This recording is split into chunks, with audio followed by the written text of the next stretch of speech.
Hi guys, Blaze here. Last year we unboxed Tales of Grace's F when it came out, which turned out to be a great game. I loved it.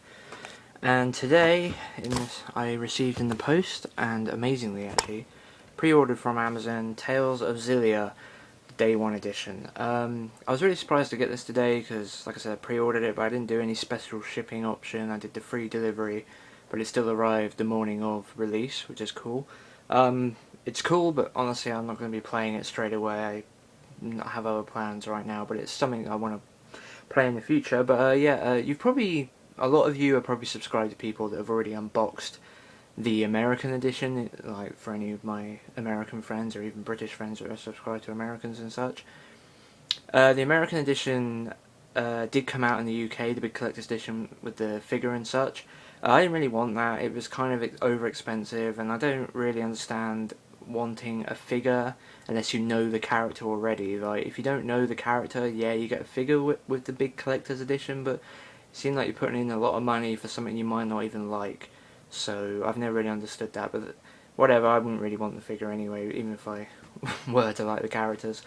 But yeah, this is Tales of Xillia, the Day 1 edition. Like, same with Tales of Grace's F last year. The first print run in the UK is called the Day 1 edition, and you get a soundtrack and a character art book, as well as a cardboard keep case. One of the big additions this year, for me personally, first off is the size of the packaging. Last year, Tales of Grace's F got DVD sized packaging, even though obviously all PS3 games are Blu-ray sized. That was because the art book inside is a much bigger.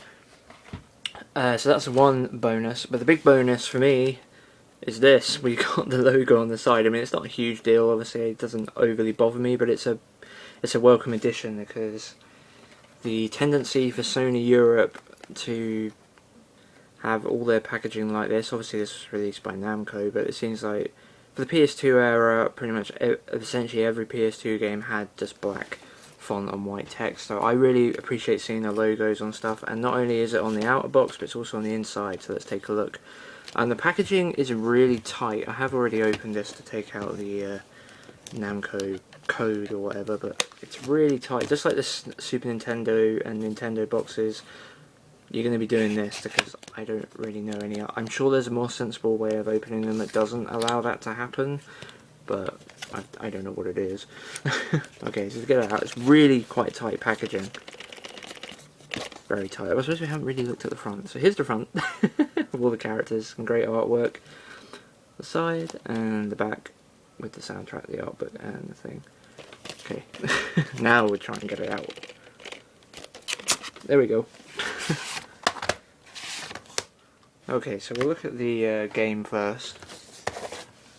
So we got the front of the game again, and the fantastic spine. Thank God for that. It so annoys me in Europe. Just the tendency to not put logos on the spines drives me crazy. It really does, because especially in the UK, because the packaging has to be printed specifically for the UK because we speak English. So there are countries in Europe where the packaging is, for a few countries, and they'll have like multiple languages on the back, but this one here, even though obviously it says about the multiple languages on the disc, since the disc is a European disc, the packaging is only for the UK, and it annoys me because they could just so easily do this for every single release that comes out in the UK like they do in America, but they don't so very often. It's kind of just a thing that bugs me. Anyway, the front, the logo, the back, as you've seen, the disc, which mimics the front, and then we've got the soundtrack and the instruction booklet, which is very boring, all in black and white, nothing interesting there, unsurprisingly nowadays. But yeah, there's that, and then there's the character book again, the same stuff that's on the front. They like that piece of artwork quite a bit. Anyway, yeah, so we've got the character book, which like I said last year, I think I don't really like going through too much, because I like the characters to be introduced the way the game intended.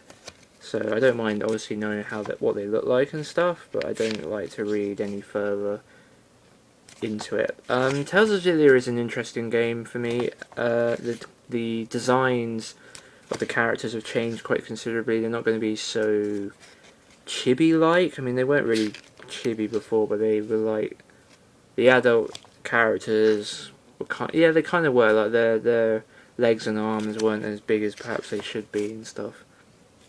This version doesn't seem to progressively go all the way to adult-looking characters, but it seems like their bodies and such are more of that of a teenager with more sensible. I can't really know how to describe it. Just more sensible.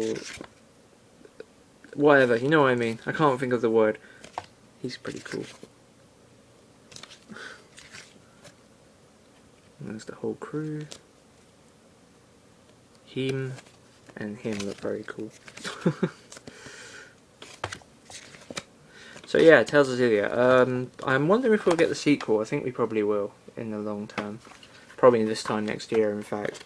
We're also getting Tales of Symphonia, the remake that's coming out on the PS3, like the HD upgrade, which I'll also get. But yeah, this is literally the first game I've bought since Tales of Graces F, since I got One Piece, but that was for...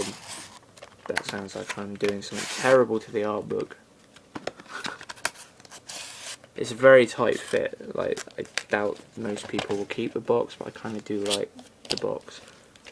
Especially since this is the sort of game I'll play once, and there's a possibility I'll never play it again, but I'll enjoy it regardless, so it would be nice to see in the box. So yeah, that was Tales of Xillia, the Day 1 edition. As I said before, if you buy this game in the UK, right now, and probably for the next couple of months at least, I would imagine, you'll be getting this version. You won't be paying any extra for what's inside. This isn't a collector's edition, it's just a Day 1 edition. For those who are buying the game as and when it comes out, you get these small extras, and then after the initial print run is done, you just get the game on its own in the case I showed you, without the cardboard box, the character book and the soundtrack. So yeah, that is Tales of Xillia Day 1 edition. I've talked for way too long, can't believe it's 7 minutes long. Anyway, yeah, so thanks for watching, and I'll see you soon.